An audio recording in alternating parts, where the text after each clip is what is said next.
जय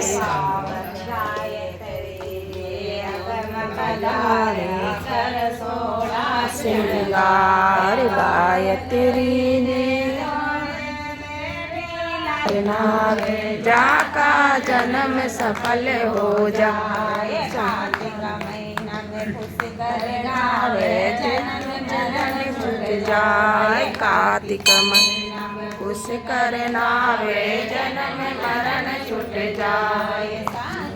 मन से खुश करनावे जाका जन्म सफल हो जाए। मंगलम भगवान विष्णुर्मंगलम गुरुषि मंगलम पुंडरीकाक्ष मंगलाय स्तनो हरि।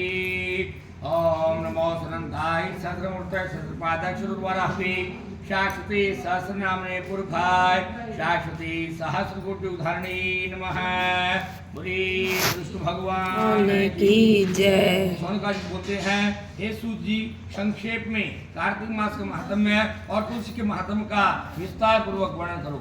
सूत जी कहते हैं, यही रघु राजा नाम के राजा से पूछा था, जैसा उन्होंने इतिहास कहा और प्रसंग से लेकर कहा वह तुमसे कहता हूँ। राजा कहते हैं कि आपने कार्तिक मास का विस्तार पूर्वक व्रत और कार्तिक मास में तुलसी के मूल में जो विष्णु भगवान के पूजन का महात्म्य है तो वर्णन किया। सो हम उस तुलसी के महात्म्य को पूछने की इच्छा करते हैं। सो आप पूर्व इतिहास कथा से कहिए। हे नारद जी, इस तुलसी के अंदर भगवान की प्रीति कैसे हुई? नारद जी, आप सर्वज्ञ हैं, हमारे पूछे को वर्णन करो। इतना सुनकर नारद जी कहे कि राजना सुनो, इतिहास पुराना सारा प्रदान कहा जाता है। पहले काल में इंद्र देवता और अप्सराओं को साथ लेकर भगवान शिव का दर्शन करने के लिए कैलाश पर्वत पर गए। जैसे ही घर में गए, वहाँ एक भीमकर्मा भीषण नयन वाला एक पुरुष देखा। तू कौन है? उन्होंने पूछा, किधर गए हैं श्री शंकर भगवान जी? इस प्रकार कई बार पूछने पर भी उसने कुछ नहीं कहा। तब इंद्र ने क्रोधित होकर कहा कि मेरे प्रश्न का तुमने उत्तर नहीं दिया, अतः दुर्बुद्धि, मैं तुझे वज्र के द्वारा मारता हूँ। तेरा रक्षक कौन है? ऐसा कहकर उसको इंद्र ने वज्र से मारा। ऐसा करने से उस मनुष्य कंठ नीला पड़ गया और वह वज्र भी जलकर नष्ट हो गया। ऐसा कुछ हुआ तो मानो हजार रुद्र अपने तेज से जलाते हो। ऐसा देखते ही बृहस्पति इंद्र को नमस्कार करा स्तुति करने लगे। देवाल त्र्यंबका कदर भी त्रिपुरासुर को मारने वाले आपको नमस्कार है। यज्ञों का फल देने वाले अरूप स्वरूप शंभु पिनाकी यज्ञ विध्वंस करता आपको नमस्कार है। बहुत बड़ी काल के अंत तक ब्रह्मा का सिर काटने वाले, ब्राह्मणों का पालन पोषण करने वाले आपको नमस्कार है। तो इस प्रकार से राजा पशु से कहा कि बृहस्पति, इस प्रकार पूजा से महादेव जी जो कि अपने नेत्र की ज्वाला को त्रिलोकी को भस्म करने में समर्थ थे, बोले तुम्हारे स्तुति से ब्राह्मण हम प्रसन्न हैं। वरदान मांगू, इंद्र का जीवन दान देने से तुम ऐसे प्रसिद्धि को प्राप्त हो। सुनकर बृहस्पति बोले, यदि आप प्रसन्न हैं तो शरण में आए हुए इंद्र की रक्षा करो। तुम्हारे चक्षु की अग्नि शांत होनी चाहिए। इतना सुनकर भगवान शंकर कहा कि अरे अभी आज द्वारा चक्षु किस प्रकार पहुंचे, परंतु उसको हम दूर फेंक देते हैं जिससे इंद्र को कोई कष्ट ना पहुंचे। नारद कहते हैं, भगवान शिव ने इतना कहकर हाथ में अग्नि को पकड़कर क्षीर सागर में फेंक दिया। वह अग्नि गंगा और सागर के मिलान स्थल पर जा गिरी। तब वह बालक का रूप धारण करके रोने चिल्लाने लगा। उस शब्द को सुनकर भूमि भी कंपायमान हो उठी। वैकुंठ और 7 लोग बैल के समान हो गए। ब्रह्मा जी ने जब ऐसा सुना तो चकित अवस्था में उस स्थान पर पहुंचे। उस बालक को सागर की गोद में देखकर उन्होंने कहा, यह अद्भुत बालक किसका है? ब्रह्मा जी के वचन को सुनकर सागर ने उस बालक को ब्रह्मा जी की गोद में दे दिया और नमस्कार कर बोला, प्रभु, हे ब्रह्मा, हे जगत गुरु, गंगा और सागर से उत्पन्न यह मेरा पुत्र है, इसके नामकरण संस्कार करो। नारद जी बोले, सागर को इस प्रकार बोलते हुए देखकर वह बालक ब्रह्मा जी की दाढ़ी हाथ में लेकर उखाड़ने लगा। दाढ़ी के इस प्रकार भून जाने पर उनकी आंखों में जल आ गया। तब कहीं जाकर दाढ़ी छूटी। ब्रह्मा जी सागर से बोले, क्योंकि इसने मेरी आंखों से निकले हुए जल को धारण किया है, अतः इसका नाम जलंधर होगा। अभी युवा और वेद शास्त्र में प्रकांड पंडित और भगवान शिव को छोड़कर सभी से ऐसे रहेगा। नारद जी कहते हैं, हे पृथु महाराज, जिस स्थान पर यह उत्पन्न हुआ है वहीं पर समाप्त होगा। ऐसा ब्रह्मा जी ने कहकर शुक्राचार्य को बुलाकर जलंधर का राज्याभिषेक किया। तत्पश्चात सागर से कहकर लुप्त हो गए। प्रफुल्लित नैनों से सागर ने पुत्र मुख का रक्षण किया। अब उसकी भार्या बनाने के लिए कालनेमी नामक कन्या वृंदा को चाहा। तत्पश्चात जलंधर का विवाह वृंदा नामक सुंदरी से हो गया। जलंधर राजन मधुरभाषी पतिव्रता नारी में प्रथम है, उसी के साथ रहने लगा। अपने स्वामी को नारायण समझकर वह उसके साथ रहती थी। पतिव्रता भार्य के लक्षणों का वर्णन करते हैं। जो नारी अपने स्वामी के दुख में दुख अनुभव करती है, आनंद में सुख प्राप्त करती है, और जो स्त्री पुरुष के अर्धांग में होती है, पाप पुण्य में भाग लेने वाली होती है। इन्हीं कारण से स्वामी के साथ जो मनुष्य इस प्रकार की स्थिति को प्राप्त करती है, और जो भार्या अपने निवास स्थान पर रहती है, वह 3.5 करोड़ वर्ष का स्वर्ग में वास पाती है। जिस प्रकार सपेरा भट्ट से अपने बल के द्वारा शाम पहुंच लेता है, उस प्रकार पतिव्रत धर्म का पालन करने वाली भार्या पति को लेकर स्वर्ग में जाती है। और वह स्त्री जो पति की साथ हो जाती है, वह अपने माता पिता और कुल को अथवा जिस कुल के स्थान में स्थिति है उसको पवित्र करती है। जलंधर की एक दिन राहु का कटा हुआ सिर देखकर शुक्राचार्य से पूछा, यह किसने किया? तब जलंधर ने शुक्राचार्य को राहु का सिर कटने का वर्णन, रत्नों का निकालना और दैत्यों का अनादर आदि वर्णन सुनाया। अपने पिता के मंथन के विषय में सुनकर क्रोध से उसके नयन जलने लगे। फिर जलंधर ने घसमर नामक दूत को इंद्र के पास भेजा। वह इंद्र की सुधर्मा सभा में जल्दी पहुंचकर इंद्र को नमस्कार न करते हुए घमंड के साथ कहा, हे दैत्यराज जलंधर, तुझे यहाँ भेजा है। उसने जो कहा है सुनिए, आपने मंदराचल पर्वत के द्वारा हमारे पिता का मंथन क्यों किया, और उसमें समझ कर जो रत्न निकाले हैं उन्हें शीघ्र हमें दिलवाइए। इंद्र घसमर नामक दूत के इस प्रकार के वर्णन को सुनकर कुछ क्रोधित, चकित और भयावस्था में होकर बोले, हे दूत, क्योंकि समुद्र ने हमसे डरे हुए पर्वत को अपने ऊपर उठाया और समुद्र ने हमारे शत्रु राक्षस को शरण में लेकर रक्षा करी, इस कारण हमने समुद्र का मंथन किया और उसमें से रत्न निकाले। एक समुद्र का पुत्र शंकासुर भी देवताओं से शत्रुता करने लगा, उसे भी हमारे अनुज भगवान विष्णु ने नष्ट किया था। नारद जी कहते हैं, इस कारण इंद्र के द्वारा समझा कर वापिस किया हुआ दूत लौट गया और सारा जारा वृत्तांत सुनकर जलंधर से कह दिया। इतना सुनकर क्रोध के वेग में जलंधर के होठ कांपने लगे और देवताओं को विजय करने के लिए स्तुति ढूंढने लगा। उस उद्योग में चारों दिशाओं और पाताल लोक से कई 100 करोड़ राक्षस आ गए। तत्पश्चात शंभु ऋषभ इत्यादि करोड़ सेनापतियों के साथ नंद नामक वन में आए। फिर तो देवतागण भी जलंधर से अमरावती को घेरे हुए देखकर युद्ध करने के लिए आ गए और देवता और राक्षसों की सेनाएं परस्पर एक दूसरे पर मूसल, परिध, बाण, गदा, शक्ति आदि से आक्रमण करके युद्ध करने लगे। युद्ध में गिरे हुए हाथियों, अश्वों और पैदल सिपाहियों से भूमि इस प्रकार शोभायमान हो गई जैसे गठाओं से संध्या शोभायमान होती है। शुक्राचार्य जी युद्ध में मरे हुए राक्षस को मंत्र उच्चारण करके जल का छींटा लगाकर जीवित कर रहे थे। बृहस्पति भी द्रोणाचल से औषधि लाकर देवताओं को अमृत दान कर रहे थे।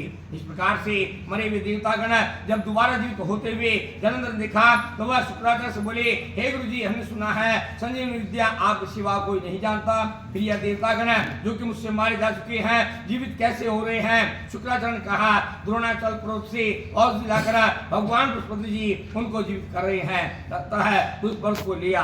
नारद जी कहते हैं, शुक्राचार्य से इस प्रकार सुनकर जलंधर गया और उसने द्रोणाचल पर्वत को उठाया और समुद्र में फेंक दिया और युद्ध में आ गया। तत्पश्चात बृहस्पति जी मरे हुए देवताओं को देखकर औषधि लेने के लिए फिर द्रोणाचल पर्वत गए। वहां द्रोणाचल को नहीं पाया तो दैत्यराज समकर डर से बेचैन होकर तेज सांस भरते हुए बृहस्पति ने देवताओं से कहा, देवताओं यहाँ से भागो, यह दैत्य जलंधर भगवान शिव का अंश पैदा हुआ है, बचकर कोई नहीं लौटेगा। जैसा इंद्र ने किया है उसको याद करो। इस प्रकार के बृहस्पति के कथन को सुनकर दैत्य से मारे जाते हुए देवतागण सारी दिशाओं की ओर पलायन कर गए। जलंधर ने पलायित देवताओं को देखकर जीत के नगाड़ों को बजाते हुए अमरावती में प्रवेश किया। अमरावती में प्रवेश को देखकर भयभीत इंद्रादिक सारे देवतागण वहां से भागे और जाकर सुमेरु पहाड़ी कंदराओं में आश्रय लिया। देवताओं को पलायन समझकर जलंधर सुमेरु पर्वत गुफा पहुंचा और इंद्रादि देवताओं के अधिकार संवादी राक्षस को दे दिया। नारद जी कहते हैं, भिन्न भिन्न रूप जैसे मत्स्य, कच्छप धारण करते, भक्त के कार्य संपूर्ण करने वाले, सदैव संताप करने वाले, ब्रह्मांड सृष्टि का पालन पोषण करने वाले, इसको नष्ट करने वाले, आप शंख, गदा, पद्म हाथ में धारण रखते हैं। हम आपकी वंदना करते हैं, आपको नमस्कार करते हैं। नारद जी कहते हैं, जो मनुष्य इस संकटहारी मंत्र का उच्चारण करता है वह भगवान की दया से संकटों में कभी दुखी नहीं होता। तो इस प्रकार से इंद्रादि देवताओं ने भगवान विष्णु की स्तुति करी। भगवान ने भी देवताओं के संकट की सूचना पाई। कृपा खिन्ह मन जिनका, ऐसे श्री भगवान तत्क्षण उठकर दौड़ हुए और लक्ष्मी यह वचन बोली, हे देव, बहुत शीघ्र उद्यत हो। कहाँ जा रहे हो?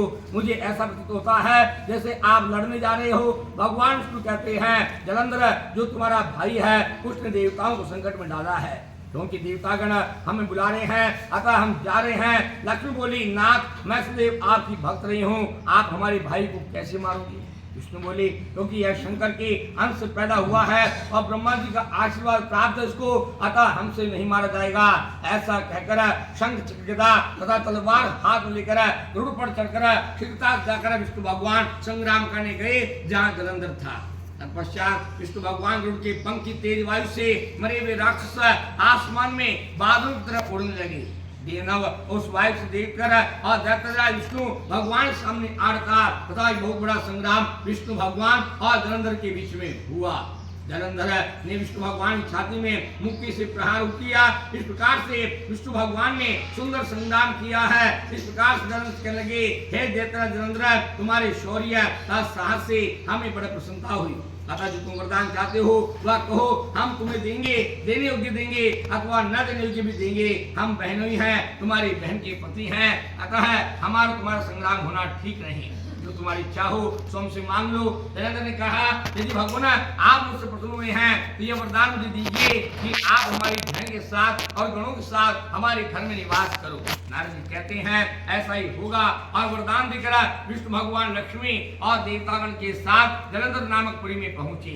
जलंधर दानवों को देवताओं के आसन पर नियुक्ति करके शीघ्र घर गया था। देव गंधर्व आदि सिद्धों ने कुछ रत्न इकट्ठे करे, सबको अधिकार में करके त्रिलोक का राज्य संचालन किया। निशंभु नामक दैत्य जो बहुत बलवान था, पाताल लोक में स्थापित करके शेष आदि नागों को अपने अधिकार में किया। अपने नगर में ही देव गंधर्व सिद्ध यक्ष राक्षस मनुष्य आदि को बसाया। ऐसे दैत्यराज जलंधर ने धर्म पुत्रों की तरह देवगण बनकर और प्रजा बनकर उनका पोषण किया। धर्म पूर्वक राज्य चलाने में जलंधर में दुर्बल और दिन के दर्शन नहीं होते थे। नारद जी कहते हैं इस प्रकार विष्णु भगवान लक्ष्मी को जलंधर के राज्य में देखकर के लिए गया और वहीं पर विश्राम कर लिए। विष्णु भगवान की जय। श्रीमन नारायण नारायण नारायण श्रीमन नारायण नारायण नारायण श्रीमन नारायण नारायण नारायण श्रीमन नारायण नारायण नारायण नारायण नारायण नारायण नारायण नारायण श्री नारायण नारायण नारायण सत्य नारायण नारायण नारायण श्रीमन नारायण नारायण की जय।